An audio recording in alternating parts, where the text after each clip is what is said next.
Hello friends, मैं प्रदीप कुमार स्वागत करता हूं आपके अपने यूट्यूब चैनल वीके स्टडी 7 में। तो फ्रेंड्स, आज हम प्रश्नावली 1.3 के अगले क्वेश्चन को सॉल्व करेंगे। इसके पहले हमने प्रश्नावली 1.3 का पहला दूसरा क्वेश्चन सॉल्व कर चुके हैं। तो आइए क्वेश्चन नंबर तीसरा स्टार्ट करते हैं। क्वेश्चन नंबर तीसरा क्या है? सिद्ध कीजिए कि निम्नलिखित संख्याएँ क्या है? अपरिमेय है। सिद्ध कीजिए कि निम्नलिखित संख्याएँ अपरिमेय है। पहला क्या है? 1/√2, दूसरा है 7 कर डी में 5 और तीसरा है 6 + √2। तो बारी बारी से हम तीनों को सॉल्व करेंगे। पहले पहला देखिए, पहला में क्या है कि 1/√2 क्या है? 1/√2। तो इसको हम मानेंगे कि माना जो 1/√2 है वह क्या है? एक परिमेय संख्या है। 1/√2 एक क्या है? परिमेय संख्या है। परिमेय संख्या है। देखिए, हमें प्रूफ करना है अपरिमेय, लेकिन हम मानेंगे क्या? परिमेय संख्या। इसका विपरीत मानेंगे। अब जैसे ही 1/√2 एक परिमेय संख्या हमने लिखा, तो इसके बराबर हम क्या लिख सकते हैं? 1/√2 बराबर P/Q। क्या लिखेंगे? 1/√2 बराबर P/Q। जहाँ हम क्या लिखेंगे? P, क्या है? P, पूर्णांक हैं। P, क्या होंगे? पूर्णांक हैं तथा Q ≠ 0। तथा क्या होगा? Q ≠ 0 और P तथा Q का एक के अतिरिक्त और कोई गुणनखंड नहीं होगा। और कोई गुणनखंड नहीं है। और कोई गुणनखंड नहीं है। इतना हमने लिख लिया। अब देखिए, दोनों पक्षों का हम क्या करेंगे? वर्ग करेंगे। जब दोनों पक्षों का वर्ग करेंगे तो क्या होगा? ये वर्ग करने पर कितना आ जाएगा?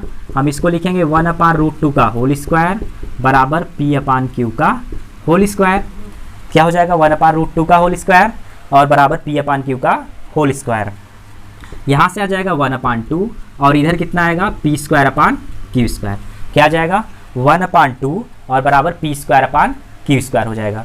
अब देखिए, यहाँ से 2 को इस साइड भेज दीजिए। 2 को हम लोग क्या करेंगे?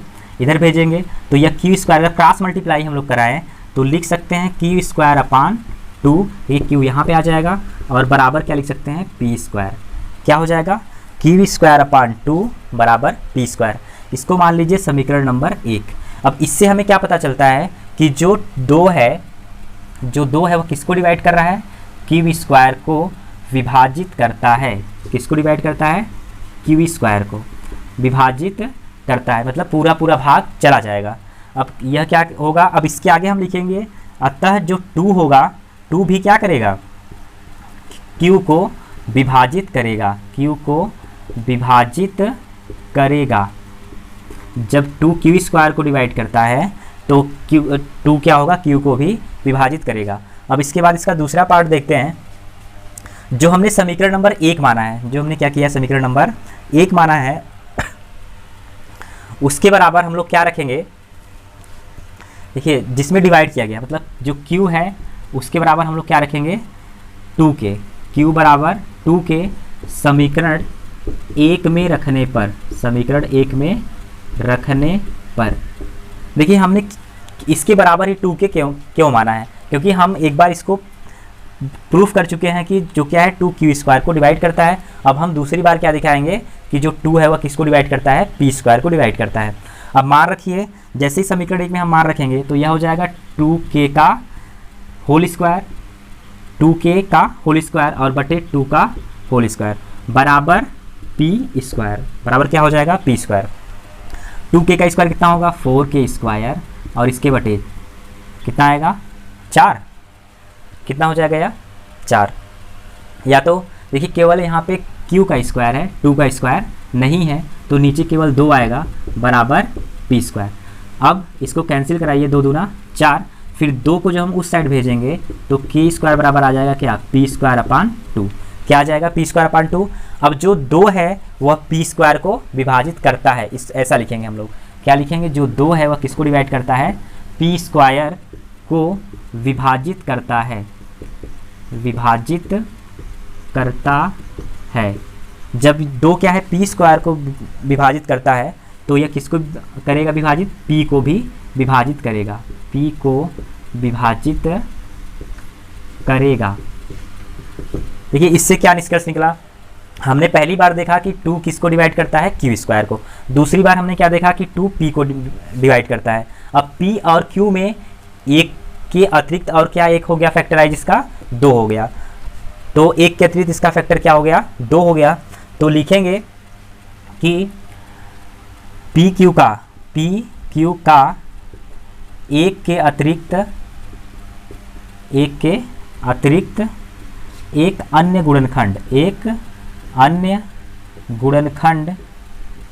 क्या है, 2 है। एक अन्य गुणनखंड क्या है, 2 है। देखिए पी क्यू का एक के अतिरिक्त अन्य गुणनखंड क्या हो गया, 2 हो गया। जब इसका गुणनखंड 2 हो गया तो इसका मतलब क्या हो गया कि पी अपान क्यू अब परिमेय संख्या नहीं रही। तो क्या हो जाएगा, तो इसको हम लिखेंगे कि 1 अपान, इसको हम लिख दे रहे हैं यहाँ पे, इधर कहीं लिख दे रहे हैं, पी क्यू का एक के अतिरिक्त और कोई गुणनखंड क्या है, अन्य गुणनखंड 2 है। तो इसको लिखेंगे 1/√2, एक क्या है, परिमेय संख्या नहीं है, एक परिमेय संख्या नहीं है। जब एक परिमेय संख्या नहीं है तब क्या होगा, अतः 1/√2 एक क्या है, अपरिमेय संख्या है, एक अपरिमेय संख्या है, एक अपरिमेय संख्या है। अतः हमने इस प्रकार इसको प्रूफ कर दिया कि 1/√2 क्या है, अपरिमेय संख्या है। आइए अब इसका सेकेंड पार्ट देखते हैं। सेकेंड पार्ट क्या है, 7 करड़ी में 5 को हमें क्या प्रूफ करना है, एक अपरिमेय संख्या प्रूफ करना है। तो आप सबसे पहले लिखिए कि 7 करड़ी में 5 एक क्या है, परिमेय संख्या है। क्या लिखेंगे हम लोग, माना 7 करड़ी में 5 क्या है, एक परिमेय संख्या है, एक परिमेय संख्या है। हमने क्या माना है कि माना 7 करड़ी में 5 एक परिमेय संख्या है। अब जैसे ही हम इसको लिखेंगे 7 करड़ी में 5 एक परिमेय संख्या है, तो हम 7 करड़ी में 5 को किस रूप में लिख सकते हैं, पी अपान क्यू के रूप में लिख सकते हैं, जहाँ पर जो पी क्यू है वो क्या है, पूर्णांक है। पी कामा क्यू क्या है, पूर्णांक है, पी कामा क्यू पूर्णांक है, तथा क्यू जो होगा वह नॉट इक्वल टू 0 होगा, क्यू की वैल्यू 0 के बराबर नहीं हो सकती है। और पी कामा क्यू का एक के अतिरिक्त और कोई गुणनखंड नहीं होगा, और कोई गुणनखंड नहीं होगा। इतना हो गया। अब इतना लिखने के बाद यहाँ पे 7 करड़ी में 5 है, तो आप इसको पक्षांतर करिए। हम क्या करेंगे, 7 को उस साइड भेजेंगे, तो 7 जब उस साइड जाएगा तो इधर बचेगा रूट में 5, क्या बचेगा, रूट में 5 बराबर पी बटे क्यू, और इसके बटे क्या लिख देंगे, टोटल के बटे 7। टोटल बटे कितना लिखेंगे, 7। या इसी को हम लिख सकते हैं p बटे 7q बराबर रूट में 5। अब देखिए किसी परिमेय संख्या में अगर हम किसी परिमेय संख्या से डिवाइड कराएं, परिमेय संख्या में परिमेय संख्या से अगर हम डिवाइड कराएं तो क्या हमें मिलता है, जो नंबर आता है वह परिमेय संख्या ही आती है।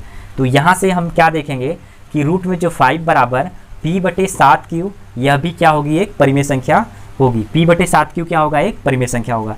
लेकिन हम लोग जानते हैं कि करड़ी में 5 क्या है, एक अपरिमेय संख्या है। करड़ी में 5 क्या है, अपरिमेय संख्या है।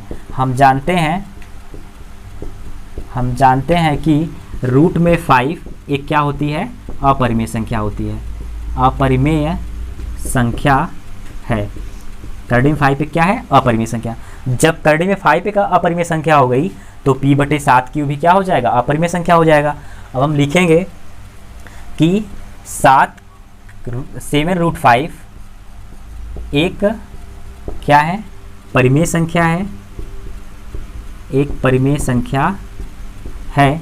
यह क्या है, विरोधाभास है, यह विरोधाभास है।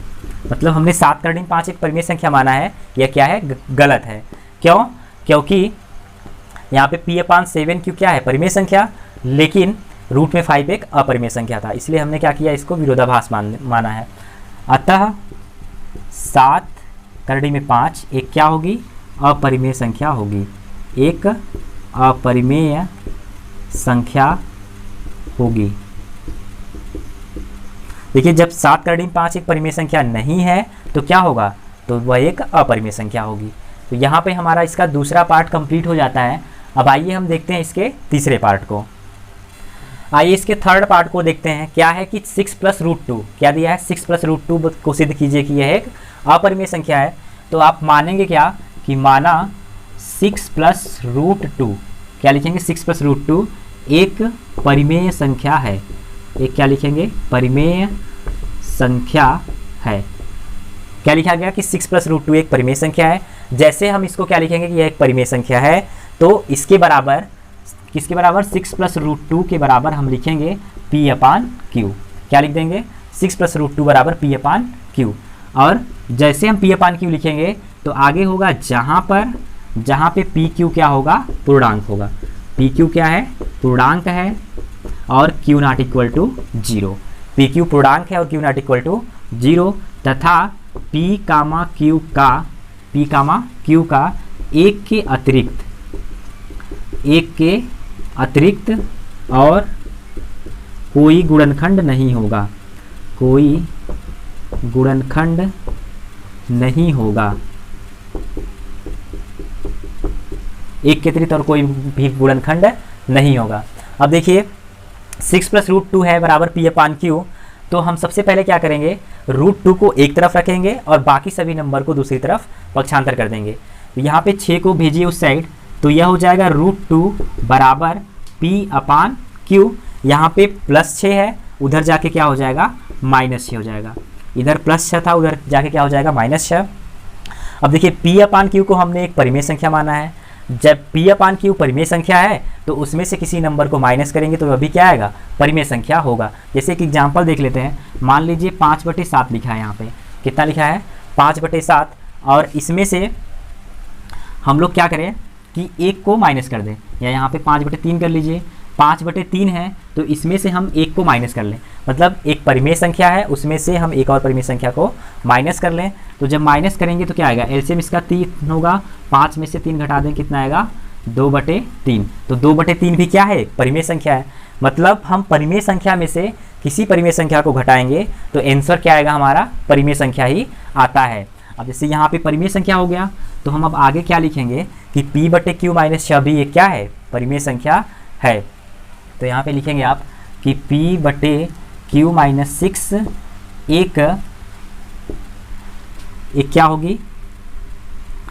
तो पहले आप लिखिए कि हम जानते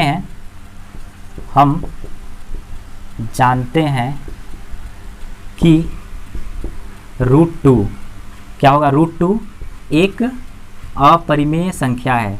एक क्या है अपरिमेय संख्या है। रूट 2 क्या है एक अपरिमेय संख्या। जब रूट 2 एक अपरिमेय संख्या है तो p अपान q - 6 भी क्या होगा एक अपरिमेय संख्या होगा। एक अपरिमेय संख्या होगा, अपरिमेय संख्या होगा। अब नीचे हम लिख सकते हैं कि 6 प्लस रूट 2, 6 प्लस रूट 2 एक परिमेय संख्या है। एक क्या है परिमेय संख्या है। यह क्या है यह विरोधाभास है। यह क्या है विरोधाभास है।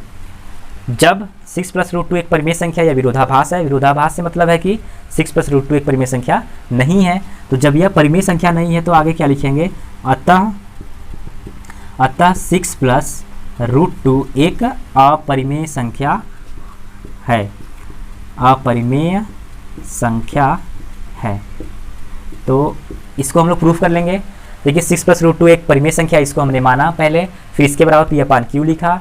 जैसे ये परिमेय संख्या को p अपान क्यू के रूप में लिखेंगे तो यहाँ पे हम क्या लिखेंगे आगे पी क्यू पूर्णांक है और क्यू नॉट इक्वल टू 0 होगा और पी क्यू का एक के अतिरिक्त और कोई गुणनखंड नहीं होना चाहिए। यहाँ पे 6 को पक्षांतर किया गया है। जब p अपान क्यू एक परिमेय संख्या है तो इसमें से 6 को माइनस करेंगे तब पर भी क्या आएगा परिमेय संख्या ही आएगा। अब हम जानते हैं कि रूट में 2 एक अपरिमेय संख्या है। जब रूट में 2 एक अपरिमेय संख्या है तो p अपान क्यू - 6 भी क्या होगी अपरिमेय संख्या होगी। फिर 6 प्लस रूट 2 एक परिमेय संख्या है। यह क्या है विरोधाभास है। क्यों? क्योंकि हमने माना है कि क्या है 6 प्लस रूट 2 एक परिमेय संख्या है, लेकिन यहाँ पे क्या प्रूफ हो रहा है कि यह एक परिमेय संख्या नहीं है। तो जब परिमेय संख्या नहीं है तो कौन सी संख्या होगी, अतः 6 प्लस रूट 2 एक अपरिमेय संख्या होगी। तो फ्रेंड्स यहाँ पे हमारा प्रश्नावली 1.3 समाप्त हो जाता है।